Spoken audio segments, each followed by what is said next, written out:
नमस्कार, स्वदेश न्यूज की खास पेशकश में आप सभी का स्वागत है। मैं हूं आपके साथ भागीरथ साहू। सबसे पहले आप सभी को स्वतंत्रता दिवस की ढेर सारी शुभकामनाएं। आजाद भारत को आज 77 साल हो गए हैं, लेकिन भारत को यह आजादी कड़े संघर्षों, लाखों बलिदान के बाद मिली है। 15 अगस्त 1947 को देश को आजादी मिल गई थी, लेकिन इसके बाद भारत के सामने कई चुनौतियां थी, जिसमें आर्थिक, सामाजिक, राष्ट्रीय सुरक्षा से जुड़े मुद्दों के साथ एक बड़ी चुनौती थी अखंड भारत की।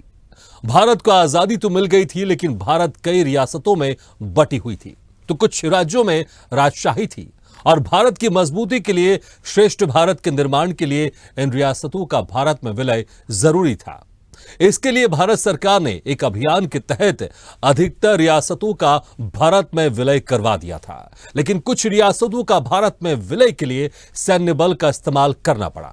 आइए इस खास रिपोर्ट में जानते हैं वो कौन सी रियासतें थी और राज्य थे जिनका भारत में विलय के लिए कूटनीतिक, राजनीतिक और सैन्य ताकतों का इस्तेमाल करना पड़ा।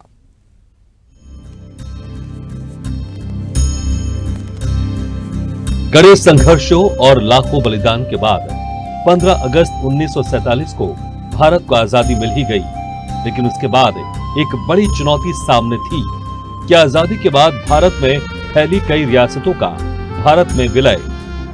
आजादी के समय भारत में करीब 565 रियासत थी। जब माउंटबेटन ने पंडित जवाहरलाल नेहरू के सामने भारत की आजादी का प्रस्ताव रखा था, तो उसमें कुछ इस तरह का प्रावधान था कि ये रियासत भारत या पाकिस्तान में से किसी भी विलय को चुन सकती हैं, और ये दोनों देशों में से किसी को भी ना चुनकर स्वतंत्र रह सकती हैं। ऐसे में उस समय के उप प्रधानमंत्री सरदार वल्लभ भाई पटेल ने बड़ी ही कुशलता और चतुराई से इन सभी रियासतों को भारत में परिसंघ में जोड़ा था। लेकिन कुछ रियासत ऐसी थी जिसका विलय भारत में आसान नहीं था। इन्हीं रियासत में सबसे पहले बात करते हैं हैदराबाद की। 15 अगस्त 1947 के आसपास हैदराबाद की आबादी 1 करोड़ 60 लाख थी। हैदराबाद संपन्न रियासत थी। तब निजाम मीर उस्मान अली हैदराबाद पर शासन कर रहा था। नवाब चाहते थे कि हैदराबाद ब्रिटिश कॉमनवेल्थ का सदस्य बने, लेकिन लॉर्ड माउंटबेटन ने इसे खारिज कर दिया।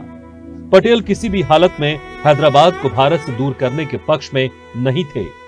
निजाम को जनमत संग्रह का ऑफर दिया गया, लेकिन 85% हिंदू आबादी पर राज कर रहे निजाम ने इस ऑफर को ठुकरा दिया। 9 सितंबर 1948 को भारत ने तय कर लिया कि हैदराबाद में अब सैन्य कार्रवाई के अलावा कोई विकल्प नहीं है। 4 दिन तक चले सशस्त्र संघर्ष के बाद आखिरकार 17 सितंबर 1948 की शाम को हैदराबाद की सेना ने समर्पण कर दिया और हैदराबाद भारत का अभिन्न अंग बन गया।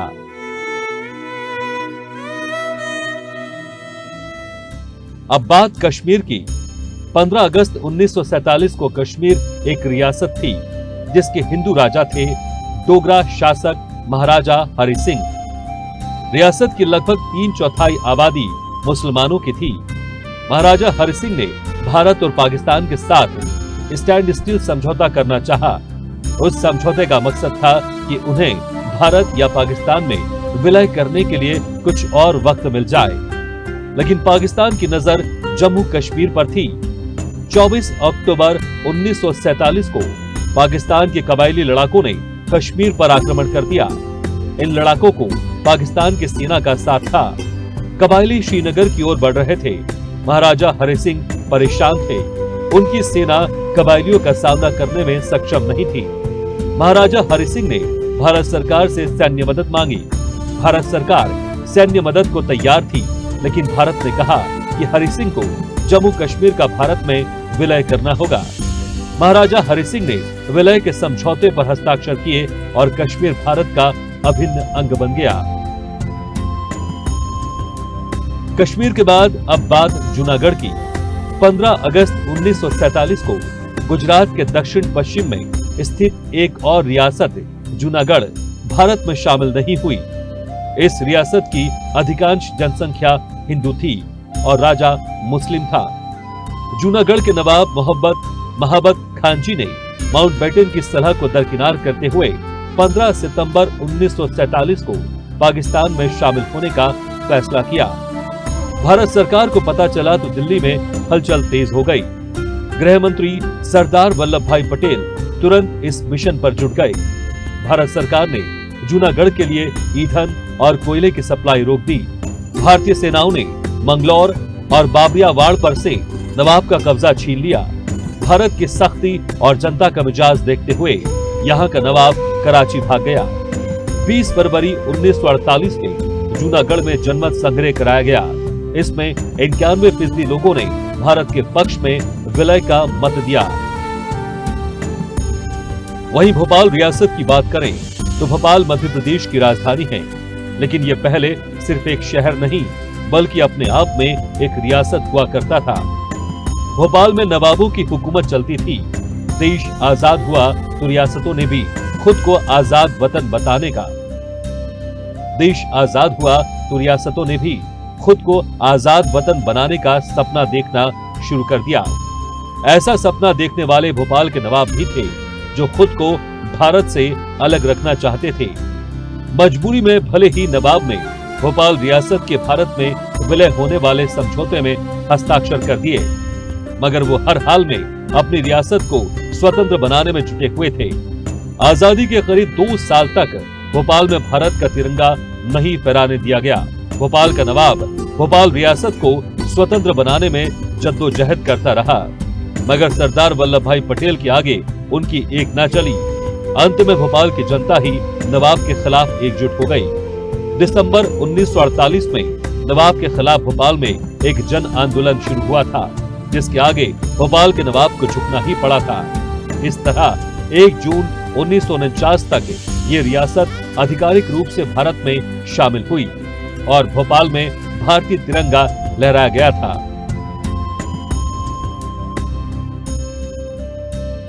कुछ रियासतों के साथ भारत के कुछ क्षेत्र भी ऐसे थे जो आजादी के समय भारत का हिस्सा नहीं थे, जिसमें भारत में समुद्र किनारे बसा गोवा भी 15 अगस्त 1947 को आजाद नहीं हुआ था। इंडिया इंडिपेंडेंस एक्ट 1947 के जरिए अंग्रेजों ने अपने कब्जे की जमीन भारत को सौंपने की घोषणा की, लेकिन तब भारत के कुछ हिस्से पुर्तगाल के कब्जे में थे। गोवा पर 1510 से ही पुर्तगालियों का कब्जा था। उस वक्त दमन दीव भी गोवा का हिस्सा था। 2 अगस्त 1954 को गोवा की राष्ट्रवादी ताकतों ने दादरा नगर हवेली की बस्तियों पर कब्जा कर लिया और भारत समर्थक स्थानीय सरकार की स्थापना की। 1961 में दादरा नगर हवेली को केंद्र शासित प्रदेश घोषित कर दिया। इधर दादरा और नगर हवेली छिनने के बाद पुर्तगाली बौखला गए।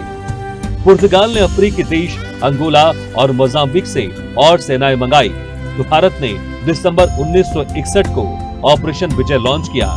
1961 के तत्कालीन पुर्तगाली गवर्नर मैन्यू वास्लो डिसिल्वा ने भारत के सामने सरेंडर कर दिया।